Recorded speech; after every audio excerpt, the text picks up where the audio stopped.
I want to welcome everybody for our second CD lecture series this semester. I think everybody is here. So today we have a very special guest. We have Jane Kim with us today.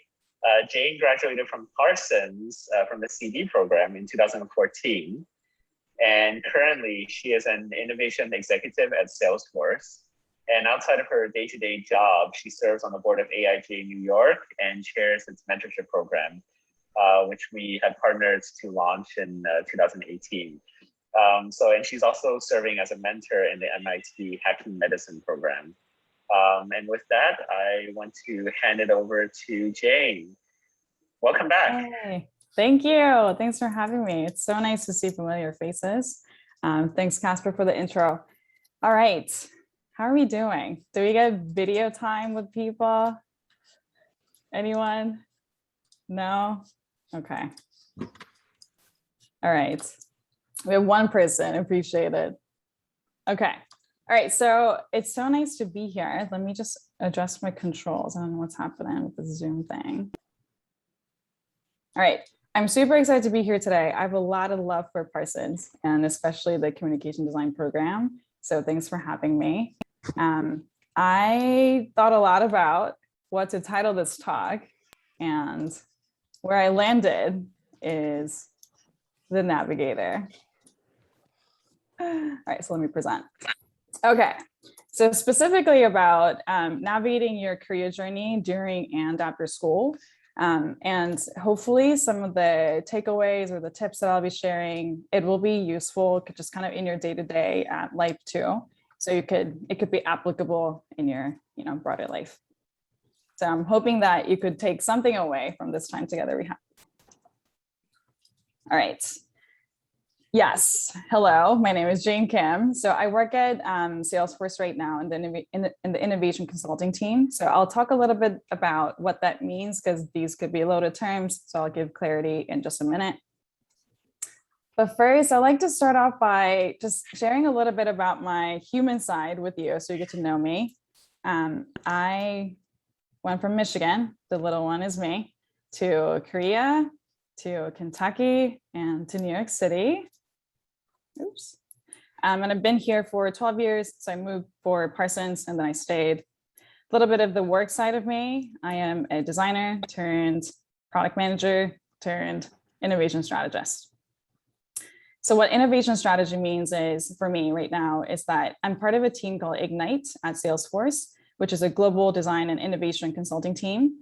So we are a cluster of very talented cross-functional people. So I work with strategists, designers, researchers, architects, product entrepreneurs, and salespeople, solution architects, very, very different background people to really look at a business's innovation challenge and take a human-centered approach to develop a new vision for the industry or for the company and suggest a path forward. So my role specifically in that is number one, I'm a strategist. So really looking at the business strategy part, but as well as the experience strategy aspect of it. And then the second part of my job is being an engagement lead, meaning leading the cross-functional team, and then being the kind of conduit between the stakeholder side and the client side, along with our team and then the teams across Salesforce. So just really moving the consulting engagement along and managing the stakeholder relationship.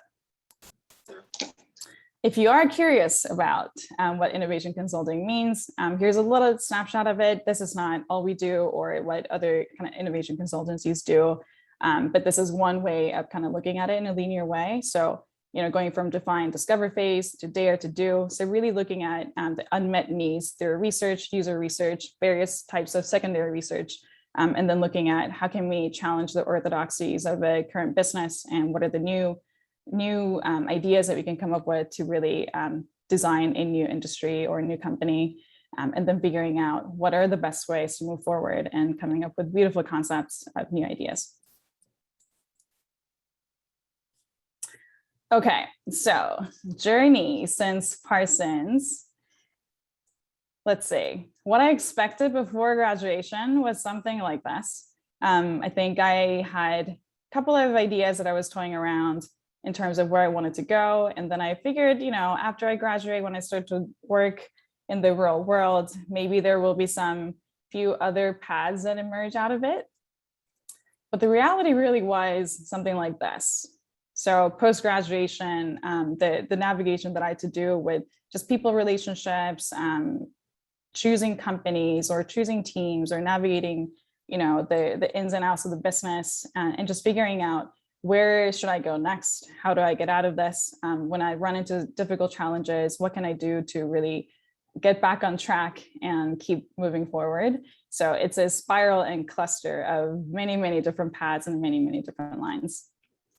So what I wanted to provide for you today is not a rundown of my career, but really just kind of thinking back on what could be helpful for you as you go into the real world to conquer the world, or preparing yourself for the next couple of years before graduation and then going out to the world. Hopefully some of these takeaways could be useful. So takeaway number one is focus on your game. Focusing on your game and not everyone else's game. And this is actually something that I hear from my mentor from time to time, when it's easy to kind of get swept up in the majority thinking that's happening around you, and start to feel like, oh, am I not doing something, or should I be doing this? So making sure you know your game and focusing on your game, no matter what other people are doing. I think that's something that helped me, and hopefully this is something that's useful for you. So how do you get started on that? So one way to do it is craft your desire list. So basically, like, you're setting up your North Star. And examples of that could be, something like just writing down stream of consciousness. Don't think too much about it. It's everything you desire. So I desire to grow my graphic design skills. That could be, somebody's desire list item. I desire to have a great work-life balance. I desire to manage a team in 1 year. I desire to hit X salary in 2 years. I desire to work at a company that values inclusive culture. I desire to work for someone who can be a great mentor to me. I desire to get involved in working with leading edge technology. So these are all flying at a different level, and everyone's desire list will look different.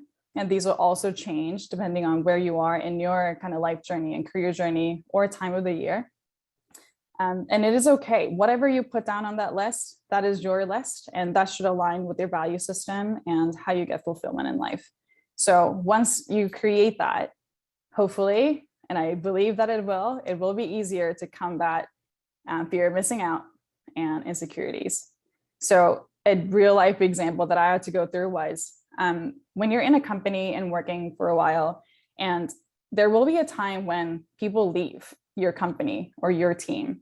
And it's easy to start to think that, oh crap, should I also be leaving? Is this team not a good team? Like, is this not a good company? Should I be also looking at cooler companies? Those questions will come to your mind. In those moments, go back to your desire list and look at what you have on that list and see, actually, you know what? This place where I'm at right now is setting me up for success. So maybe there's always going to be a cooler company that's out there, but maybe the growth path that you have in your current company for the short term is better for you. Then you make a decision based on that to stay, stick it out, and then get to the next stage. Or maybe your friends or your colleagues are going after certain kind of types of titles or goals and whatever, or certain types of clients too. But if that's not your priority list, and if you would rather have a 4-day work life or a better work-life balance because you love to travel and that gives you happiness and fulfillment, and that's more important to you, then you make that decision. So hopefully this will help you combat FOMO and insecurities.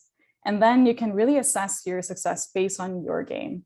There will be people who are doing amazingly in their career as you go, and it's okay. They have their own game. Don't get swept up by kind of get in that kind of mindset of comparing yourself to other people's desire list and successes, but really go back to your desire list, edit it, revise it continuously, but focus on your game. All right, next one, takeaway 2 is reinvent yourself continuously.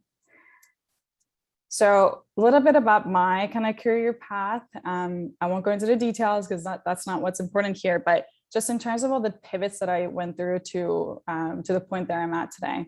So when I was in school, I was very interested in brand design and packaging design. I thought I liked programming.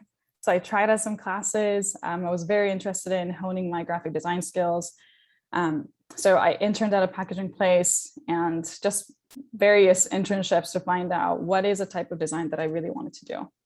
And then I actually ended up interning at NBC Universal, which I freelanced there later while I was in school. So, and I got to learn about designing for digital, although it was static pages on digital, but that was my kind of first introduction to really designing for a content platform and being immersed in a corporate environment.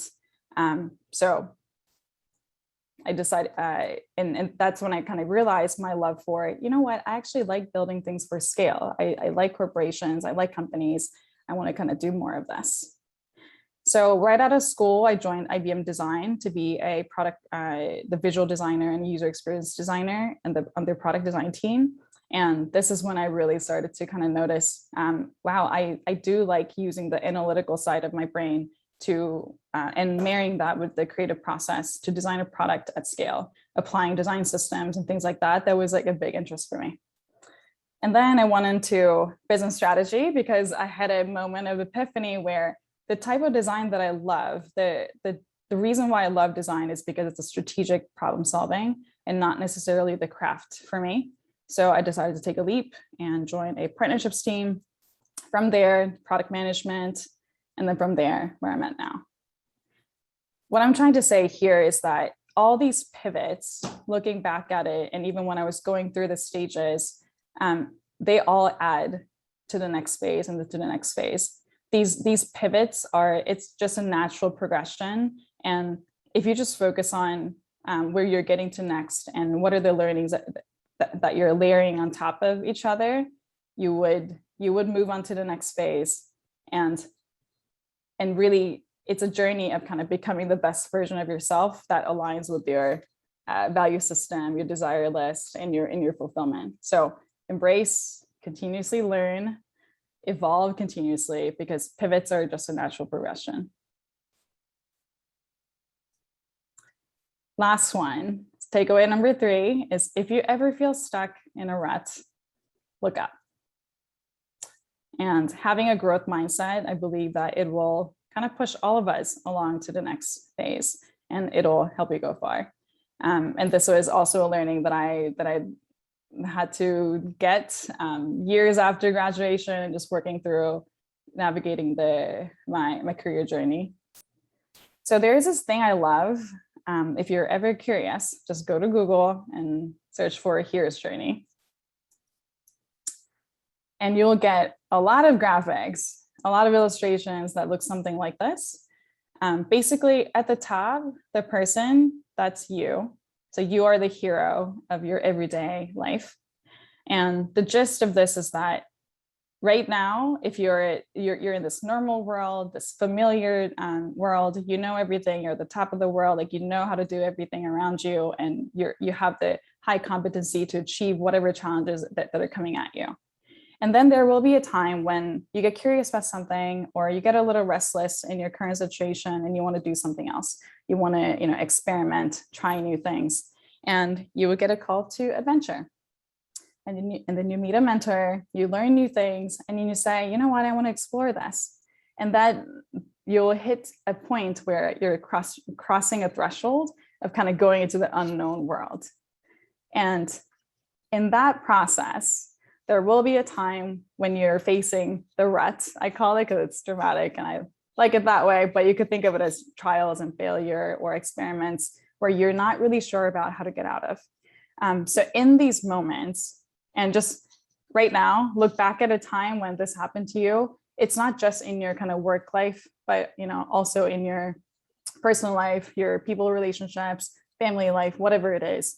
These things naturally happen. We're all humans. We all go through this hero's journey multiple times a year or every couple of years. So in this trial and failure phase, it's important to acknowledge that and just keep your eye at the top and stick it out while focusing on the learnings and seek advice from your trusted advisors, like your mentors and your group of trusted friends or family members. It's not to say you're going to listen to whatever they're saying and you're going to do everything, but the ruts and the trials are just a natural part of your growth journey and your career growth journey too. Tactical example in a workplace could be, maybe you start working and you have a very, very difficult manager, or you have a very difficult boss or a leader, senior leadership. In those moments, it's really easy to get very discouraged and you're not sure what to do. And you just immerse yourself in this misery. In that, zoom out, take a moment, zoom out, acknowledge that this is a trial you're facing, and just focus on getting back up to the top, and really kind of make a note of what are the learnings that I'm gaining in these moments. If this leader is not being a great leader, take a note. And that's a mental note for yourself to think, when I become a leader, that is a great case study that I'm not going to make it as a template. I'm going to be a different type of a leader. That's a learning. And then you just kind of keep making notes on those learnings that you can get and focus on getting back up to the top, and you will always get out of the rut. It might take shorter time, longer time, depending on what your thought process is or the situation. But if you just keep your eye at the top, and hopefully this will help you to not fear the rut or the trial phases too much. And then while I was putting this together, I came across this slightly different version of the graphic. So actually, thank you for pushing me to kind of explore on this further. That hero's journey life cycle, it's not just a one and done thing. It's kind of like every time you go through the cycle, you're going to come up to the top even stronger, better, and more knowledgeable than ever. And you will go through the next phase of the cycle because you're going to keep growing in your life and you're going to keep progressing in your career. So years later, when you think about it, if you zoom out, this could be a large kind of like circle graphic of how many times you've gone through this growth cycle, and you'll get to see just how much you've grown and how much you've learned throughout this process. So just to recap, number 1, focusing on your game. Number 2, reinvent yourself continuously. Number 3, if you feel stuck in a rut, always look up. And I'll leave you with this one question, which is my favorite question, because since we're ending at the note of growth and growth journeys, here's my favorite question. Do you grow when you learn, or do you grow when you share? And hopefully you'll get to noodle on this beautiful Friday afternoon and think about what are some ways that you could explore to bring more personal growth and career growth into your life. And that is a wrap. Thank you. It's a virtual high five. Thank you. Thank you so much, Jane. Please do put questions into the chat and we'll be monitoring them. I do have a question for you first, Jane, while we're waiting. I was speaking to some of my students today in thesis, and there is a lot of anxiety about finding a job. What advice do you have? Actually, finding a job. Yeah. In any job? Give me some context. Well, I mean, at this stage in their school, I think this is not only for the seniors but also for the sophomores as well. There's this impetus of wanting to find an internship, or the relationship between both school and work and internships and things like that. What advice do you have, or from your experience actually when you were a student, how did you view these things, and what advice would you give to them? Yeah, I think number 1, I think there's beauty in thinking through doing. And this is something, Casper, you taught me years ago. Really just trying things out. Like I think your internship phases or your freelance projects or applying what you know into your side projects with your friends, those are all kind of explorations that you could do in parallel. And that will help you realize, I actually I get fulfillment when I do this, but I'm actually not very happy when I do this. I'm very challenged, but yet I'm really bored when I do this other thing. So you start to kind of gather those, I think, data points to create a list of like, okay, this is an environment that I'm looking for. This is a type of a project that I want to work on. This is a working model that I think I want to have. Do I want to work with a cross-functional team? Do I want to work with more designers only? Do I want to work in a bigger company? Do I want to look in a small company? I think you can just start to kind of map those things out. And then you start to see, okay, what are the companies that can actually offer that for me? And then you could strategically go about applying to those, let's say. We actually do have a question in the chat. So I think these actually might be some seniors. How did you turn from a design position to a product manager? And what specific skills or areas of study are needed in your perspective? Yeah, great question. So when I was in the design position, I just found myself being happier when I was working more closely with the product owners. So that was something I took a note of. I was feeling that, oh, today was a really great day. Is that because I spent so much time like shadowing this person and kind of helping the product manager lay out the product roadmap or looking at the strategy of the overall team and the product? So I kind of made a mental note to think maybe that's something I would want to do in the future. And then I asked to kind of shadow the process of it. So to get to know the nuts and bolts of what goes into product management. And then I actually talked to a mentor of mine and asked about, hey, this is a path that I like. I think these are the things that I like to do. What advice do you have for me? And she ended up putting me in contact with someone inside IBM who was putting together a new team in a not necessarily a product place, but within like a program management place in the partnerships area. And I said, okay, this is so uncomfortable, but I know that being in the design position isn't giving me the fulfillment that I'm looking for at this moment. And I want to grow in a different direction. So maybe with the learnings that I got by shadowing the product manager, I decided to just take a leap and try it out. And to be honest with you, the first job after leaving the design function, and by the way, I'm still a designer at heart. I'm always going to carry the design skills with me wherever I go. But the first job after I left the design function, it wasn't the perfect product management job. And to be honest, I probably would have been very underqualified to do a proper product management job at the time.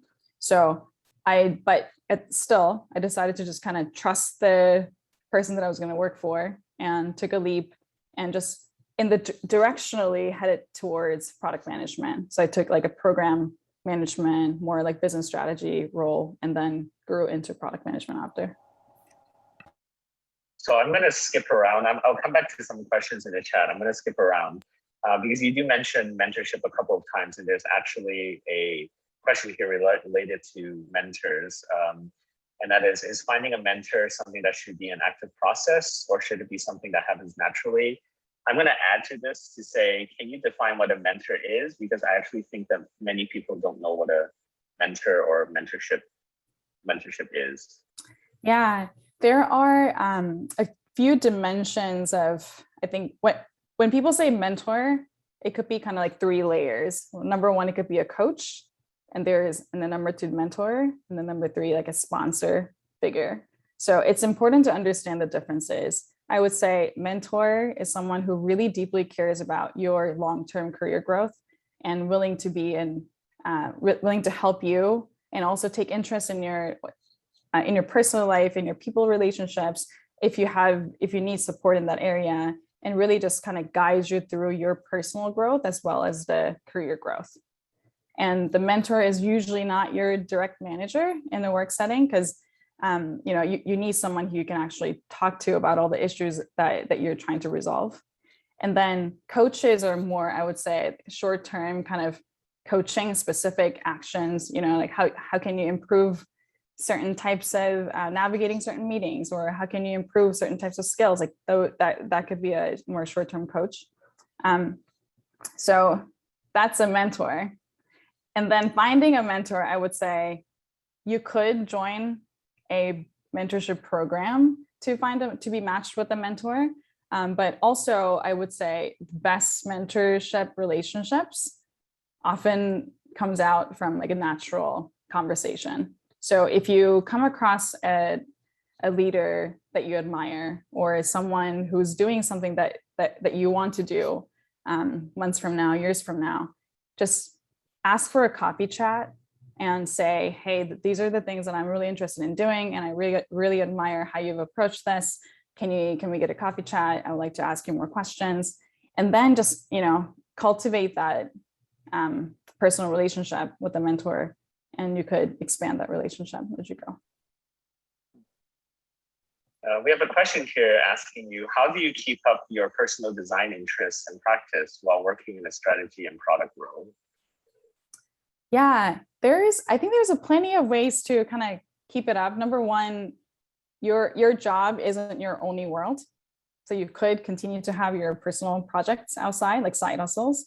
So that's one way. I did start a supper club a couple of years ago, and just branding my supper club, and like designing that, or designing even just simple things like invitations and designing the experience for the supper club. That's one way to keep up my design skills. But also in the work setting, your design skills, like the tactical design skills, is such a good foundational skill that you can have in whatever job you go into in the future. Communication design, effective communication design, is something that most, I would say, business folks kind of lack. So whether that's creating a narrative, clear narrative, or a very succinct presentation that will invite everyone to understand what your team is trying to say, those things, you could actually leverage your design skills to help your team. We have a question here about, what was your strategy towards getting your first job at IBM or your internship at NBC? My strategy. Okay. Kind of related to let me see. Yeah, kind of related to, like focusing on your game aspect of it. I would say I knew that I was always interested in the business. I love design, but I was always interested in the business. I wanted to understand more about the economy, the business strategy. There was like a vision of what I kind of wanted to look like and feel like in the future. And for me, it was more in a large kind of corporate setting or a larger company setting. And then not specifically in the design function, but using design in like a different ways. So I would say I kind of strategically went after those companies. I specifically looked for bigger corporations who had a good design program where I could still grow my design skills, but I could, I get to learn about how the company runs, and that could present me more different paths within the company. Go ahead. Just one more thing. One tactical way, I think IBM was at the Parsons career fair, and that's how I got to learn about how they're putting together an amazing design program. And they were hiring a lot of product designers at the time. So career fair, but I think also kind of related to knowing your game and combating your FOMO. At the time, I felt very uncool to tell my friends that I was interested in the corporate world. And I didn't actually tell anyone around me that I went to the IBM desk and asked for their information, because I didn't have my desire list in a clear way. So I felt that because a lot of my friends around me were very interested in an agency setting or brand strategy and things like that, I felt like that's what I had to also do. So just remember, if that's what you're interested in, go for it, ask for the info. And you would, if it wasn't IBM, I probably would have, found another larger scale company to work for.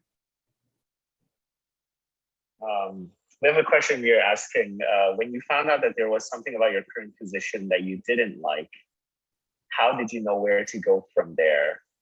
How did you know what positions or titles to look for that fit what you wanted? And if you could maybe address this whole notion of positions and titles, because I think that there's a lot of perhaps myth or misconceptions about it, especially about the titles part. But that's my addition to this question. Yeah, I mean, I think there are now like a lot of articles out there too, and a lot of professionals talk about this, where title isn't everything that you do. And so many people make up their titles that's not actually aligned to what they do in their actual work. So you can't trust titles at all the time, of course. And there could be like a misalignment. You know, your title could be something super simple, but what you do in the workplace is so many more things. So there is always like a misalignment there. So let me see. When you found out there was something about your current position that I didn't like, that happened to me. And I think that's the rut moment that I hit very, very hard. Few years, yeah, it's been like several years back now, but that's when I first joined, when I left the design function and joined the business strategy partnerships team, when I just felt like I didn't know anything to do the job well. And I felt that the personalities around me were very different when you move into like different types of teams. And, you know, a lot of people from like different backgrounds that I wasn't really familiar with. So I was having a really hard time kind of getting a grip of why am I here and what can I offer? Maybe a lot of you have taken this assessment, but the Strengths Finder, the Gallup Strengths Finder has actually helped me so much. At that time, I was so close to just giving up and like being in this misery. And I told myself, should I get a career coach and pay $3,000 to get some help?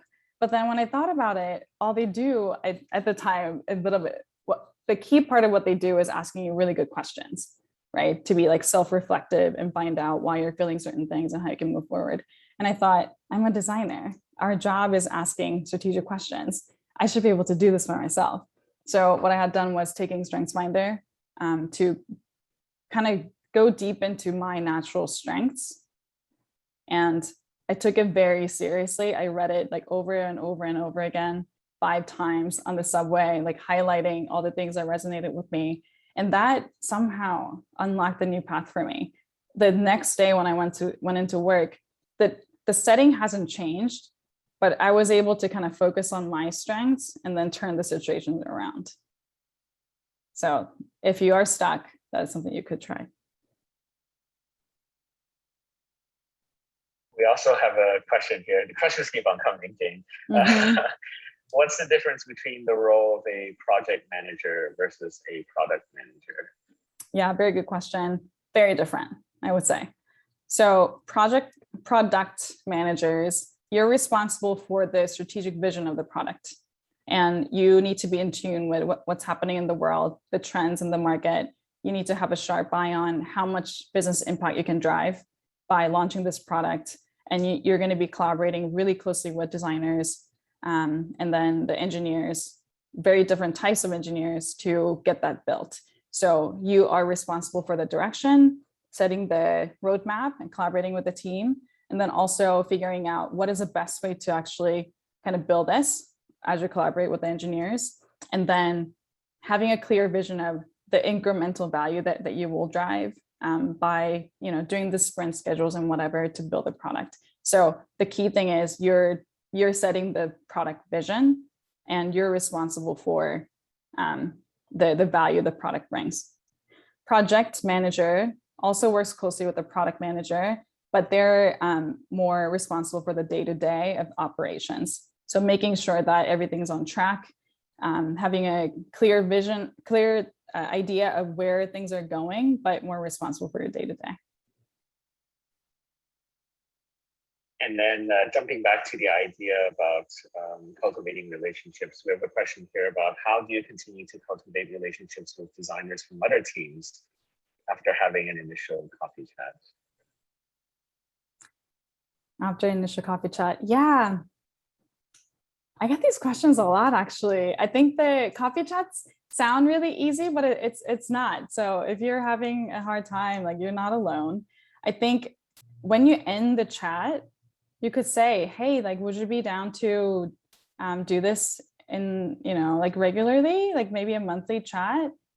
And then that's one easy way to kind of set things up in a regular cadence, so you're not losing that relationship. But also you could always reach back out and ask for a reconnect. I think generally people say yes to a reconnect. So maybe let's say you didn't set up the next meeting when you're ending the first chat, and months later you want to reconnect with the person to say, hi, like, after we chatted, like these are the things that I've been trying out, and I would love to reconnect with you and kind of share what I've been going through. And there are some things that I wanted to get your thoughts on or advice on. I think that's an easy way to set up the next chat.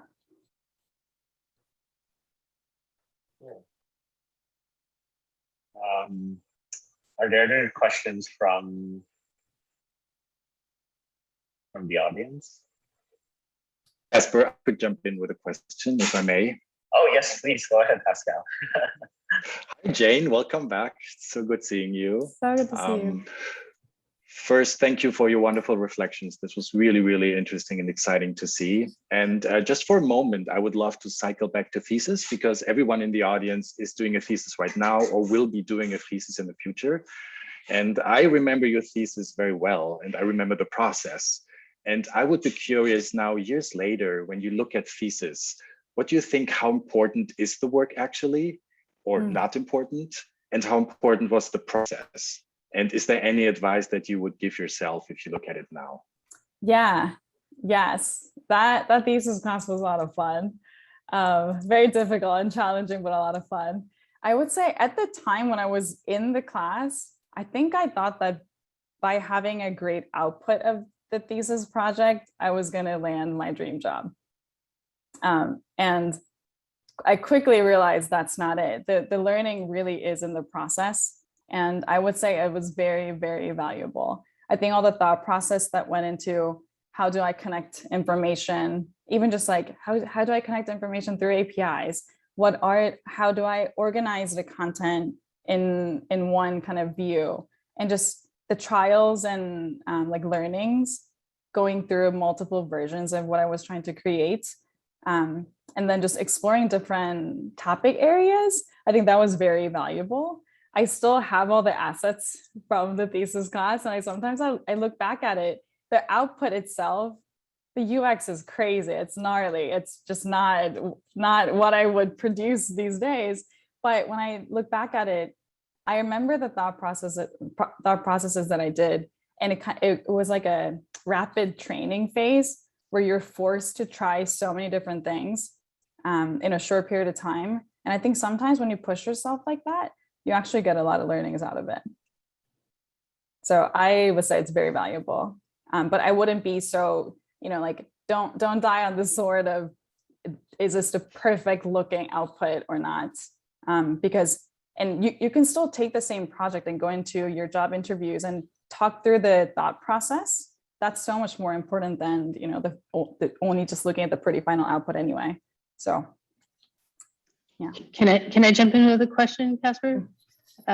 So you were one of the few people of your time, Jane, who left New York after school to go work somewhere else. Can you talk a little bit about that? Just was it scary to think about going somewhere else? Did you already know you wanted to go to Austin?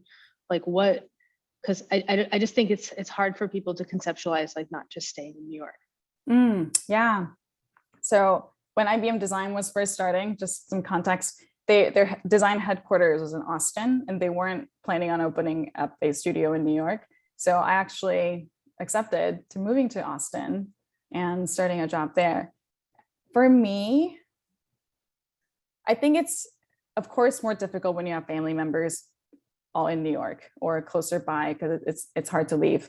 But for me, I think I was just very focused on getting my foot in the door of a larger company setting.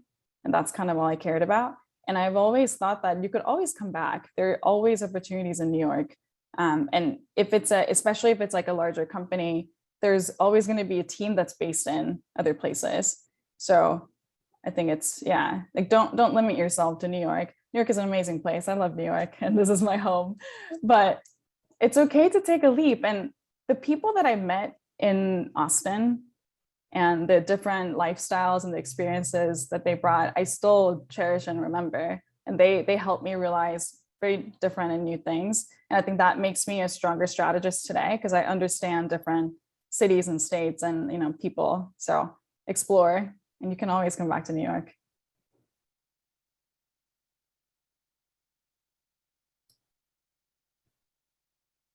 Can I ask one more question? Yes.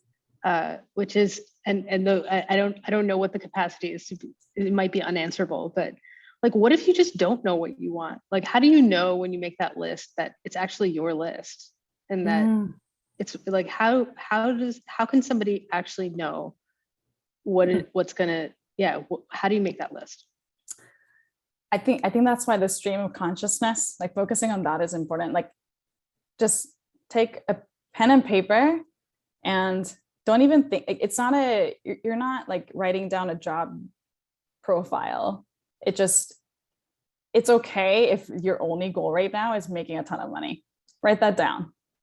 It's okay if your desire is staying close to family. Write that down. It's okay if you want to work with more people who look like you. That's okay too. Like, anything that comes to your mind, I think you should kind of write down, and then you could start to maybe scope down to like tangible things. But I think I actually run into that too. Sometimes I say, I feel like what I'm doing right now, is it the right thing I should be doing? And I would just sit down and force myself to write down the things I want. I don't know if that's a sufficient answer, but I think stream of consciousness, whatever you put down is a good answer. And I think it's kind of like a mind mapping thing. If you start something, that will be in your mind. And then I think as you go into your like day-to-day life, like you will look for things differently. Like when you don't have a starting point, you just kind of go about the world like, oh yeah, I'm just floating around. But if you write something down and your goal is, I want to figure out what's next after this broad concept of what I want, then you would, when you meet people, when you go to networking events, when you come to class, when you talk to your instructors, you would kind of approach conversations differently, I think. And that could help you get more clarity. I want to go back to Alex Silva's question. I feel like I only answered like first half of it earlier. So the second part of like, how did you know what positions and titles to look for that fit what you wanted? Of course, the job titles that gets posted online, that's where you're starting, right? Like that's all you know. So look for the keywords. I'm pretty sure you guys are already doing this. Look for the keywords that they resonate with you, and then go deep into the job, like what they're looking for in the descriptions. And if that aligns with you, hopefully you would apply. And then I think the key point is when the recruiters call you back or like a screening call happens, you can ask for a lot more clarity.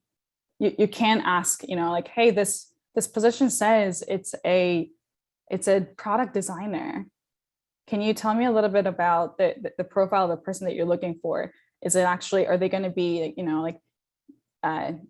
actually doing the wireframes, or are they actually, am I being asked to do XYZ? Ask for a lot of clarifying questions. The recruiters are there to give you that answer, and it's okay to ask.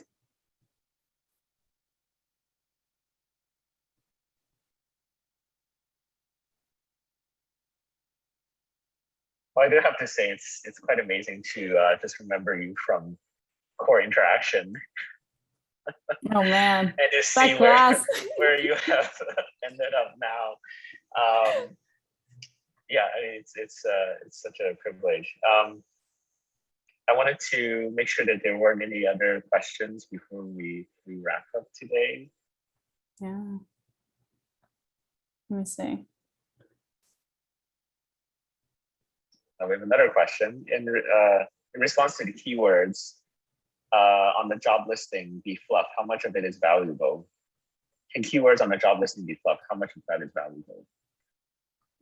Keywords in the job posting that you see. I assume that's what it is. I think so. Yeah, okay. Job posting. Is a fluff. I would say so. This is a reality, and I've also went through this too, where my team was looking for a designer. So I would list out the qualities of the person that I was looking for and kind of shape it. And I actually, reeling back. So my team was looking for a designer. We worked with our kind of HR recruiting partner within the company who actually does the sourcing of the people, like who would actually create this like pipeline of people to interview. So we just told the person, hey, like we need a designer, user experience designer who has how many years of, experience and blah, blah, blah.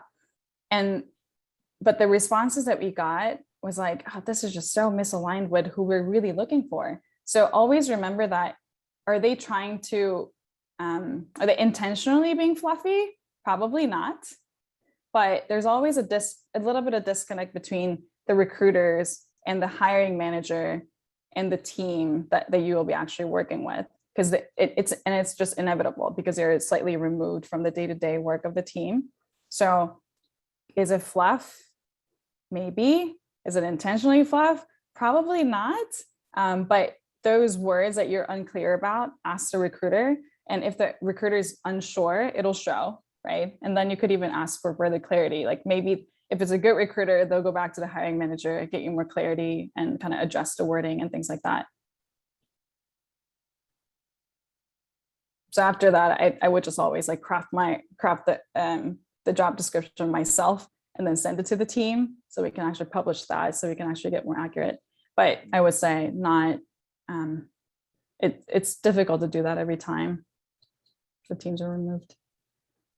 I would say to that too, and I think it's echoes one of your points that you made is about looking upward, is that the job descriptions in general, they're often written in a way that is very idealized. Like there's not one person that fits every single thing on there. So, there's no harm in applying. Yeah. Right. They might say certain qualities that you may or may not have, but it doesn't mean that they won't hire you, even if you don't have that XYZ quality. So in a way, it's written in a maximal language, even though most people that apply do not fit it all to the T. Yeah, 100%. Yeah, I totally agree with you. And I think it's related to the last question here. Don't bluff about your experience, but if you see the team looking for like 3 years of experience as minimum, still apply. They would always kind of post it with like a higher end of the years that they're looking for. But more importantly, they're looking for someone who would be a great addition to their team. So if you have 1 year of experience, 6 months of experience, 2 years of experience, if you are badass and you are a great fit to their team, they'll most likely to hire you. The number of experience, don't fear that. Just apply. There's no harm in applying, I would say. And please don't lie about the number of years you work either. Yeah. That's not good for. Right. Like you shouldn't say that in your resume, but if you do see a job posting and you're like very compelled that you are the right fit, then take a chance, apply. And then when you walk through with the recruiter, you can actually talk about it, and it's most likely that they're not going to bring up the exact number of experience in your interviews. I think that's just a way to kind of quickly filter people out. And last thing I'll say about the finding the right role and applying is that oftentimes it's hard to find a job that fits you perfectly. So I would focus more on how do you show up to these interview calls, or kind of preparing how to talk about you effectively, and then building the rapport with the people that you're talking with, because sometimes they would make a role for you. They're not just trying to like put you into these squares. So I've actually seen it with a lot of my friends where they went to interview, they said, actually, you know what? I think you're overqualified for the role that you're applying, or this isn't the perfect role for you, but we love you and you're a special talent. Stay tuned. We want to hire you. We just need to make a role for you. So that happens quite often. So I would say focus on crafting your tell me about yourself answer, and then figuring out how to kind of effectively show your human side and building rapport in these interviews.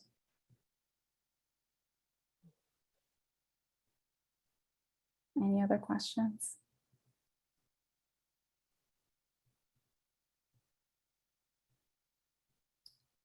I just want to say thank you so much, Jane, for sharing your story with us and sharing your story back with us at Parsons.